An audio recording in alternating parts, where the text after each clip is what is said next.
জন্য কোন একটা কুয়াতে তিনি নেমেছেন। উঠে দেখতে পেলেন একটি কুকুর পিপাসায় সেরকম ফুসফুস করছে। তখন তিনি তার পোশাক খুলে পানিতে চুবিয়ে চিবিয়ে ওই কুকুরকে খাওয়ালেন। এই হাদিসটি দুই রকম আছে, একজন পুরুষের ক্ষেত্রে আছে তিনি তার পায়ের মোজা খুলেছেন, একজন নারীর কথা আছে তিনি তার ওড়না খুলে এই কাজটি করেছেন। ওই নারী ব্যভিচারিণী হওয়া সত্ত্বেও আল্লাহ তাআলা একটি প্রাণীর প্রতি এই ভালোবাসা, এই সম্প্রীতি দেখাবার জন্য তাকে মাফ এবং নাজাত দিয়ে দিয়েছেন। নবী সাল্লাল্লাহু আলাইহি ওয়াসাল্লাম বলেছেন যে এর বিপরীতে একজন নারী, আপনারা সেটাও শুনেছেন অনেকে, যে একটি ইবাদত গুজার একজন নারী একটি বিড়ালকে বেঁধে রেখেছিলেন এবং সে বিড়ালকে বেঁধে রাখতে রাখতে এক পর্যায়ে না খেয়ে বিড়ালটি মারা গেছে, তাকে খাদ্য দেননি। শুধুমাত্র এই কারণে তিনি ইবাদত গুজার হওয়া সত্ত্বেও আল্লাহ তাআলা ওই নারীকে জাহান্নামী হিসেবে ঘোষণা করেছেন, শুধু একটা প্রাণীর জীবনের প্রতি এই হেয়ালিপনা করার জন্য। এখন প্রাণী তো দূরের কথা, মানুষের জীবন আমরা শেষ করে ফেলছি নির্দয়ভাবে। নবী করিম সাল্লাল্লাহু আলাইহি ওয়াসাল্লামের আরো হাদিস আমরা জানি, একটা পাখির দুটি বাচ্চাকে কেউ একজন ধরে নিয়ে গেলেন। নবী আলাইহিস সালাম যখন দেখলেন এই কাজটি কেউ করেছে, তখন বললেন যে কে কাজটি করেছো?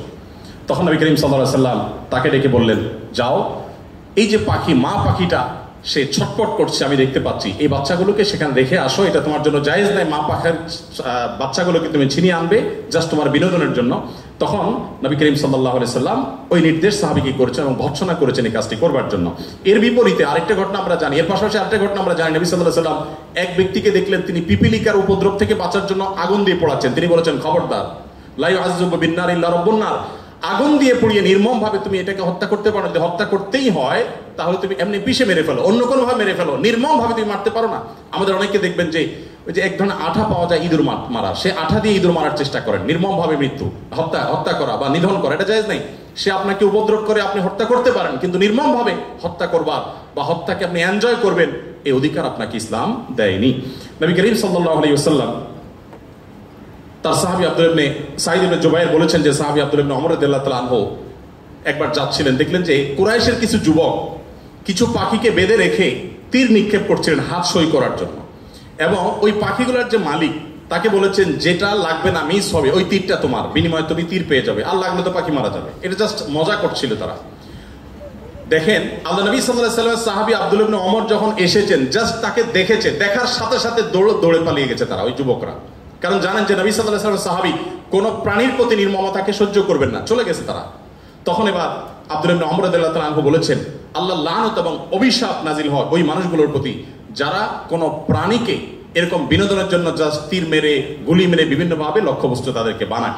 নবী করিম সাল্লাল্লাহু আলাইহি ওয়াসাল্লামের জীবনের বহু ঘটনা আছে, আমরা বলে শেষ করতে পারবো না, আমি একেবারে শেষের দিকে চলে আসছি। একবার নবী করিম সাল্লাল্লাহু আলাইহি ওয়াসাল্লাম একটি ওট দেখতে পেলেন, খুব ক্ষীণকায়, জীর্ণশীর্ণ, দুর্বল, এবং তার চোখে পানি। নবী সাল্লাল্লাহু আলাইহি ওয়াসাল্লাম তার শরীরের উপরে খুব আলতো করে হাত বুলিয়ে দিলেন। তখন সেই ওটের আচরণ দেখে বর্ণনাকারী সাহাবী বলছেন মনে হচ্ছিল সে অনেকটা প্রশান্ত অনুভব করেছে। তখন তিনি ওটের মালিককে ডেকে বললেন যে এই ওটকে তুমি কেন ভালো করে খাবার দাবার দাও না, তার ব্যাপারে তুমি আল্লাহকে কেন ভয় করো? নবী সাল্লাল্লাহু আলাইহি ওয়াসাল্লাম তাকে সতর্ক করলেন। ঠিক একইভাবে নবী সাল্লাল্লাহু আলাইহি ওয়াসাল্লাম ঐতিহাসিক একটি হাদিস সহিহ মুসলিম বর্ণিত, তিনি বলেছেন, ইন্নাল্লাহা কাতাবাল ইহসানা আলা কুল্লি শাই ফাইদা কাতালতুম ফাহসিনুল কিতলা ওয়া ইযা যাবাহতুম ফাহসিনুজ যিবহা। যদি কেউ কোন প্রাণীকে জবে করতে হয়, জবে করে খেতে হয়, আল্লাহ তার জন্য হালাল করেছেন, সেও যেন নির্মম ভাবে জবে না করে। এই জন্য ছুরি যেন ভালো করে ধার দিয়ে নেয়, যাতে করে পশুর প্রতি নির্মমতা করতে করতে ধীরে ধীরে তাকে যেন হত্যা করতে না হয়। এমনকি কোনো মানুষকে যদি মৃত্যুদণ্ড দিতে হয়, তাকেও যেন নির্মম ভাবে হত্যা না করা হয়। প্রয়োজনে তাকে যদি মৃত্যুদণ্ড দিতে হয়, এমনকি রণাঙ্গনে যদি শত্রুপক্ষ হয়, নির্মম ভাবে তার অঙ্গ প্রত্যঙ্গ কেটে টুকরা টুকরা করবেন, এই নির্মমতা করার অনুমতি ইসলাম আপনাকে দেয়নি। আপনাকে মানুষ হতে বলেছে ইসলাম।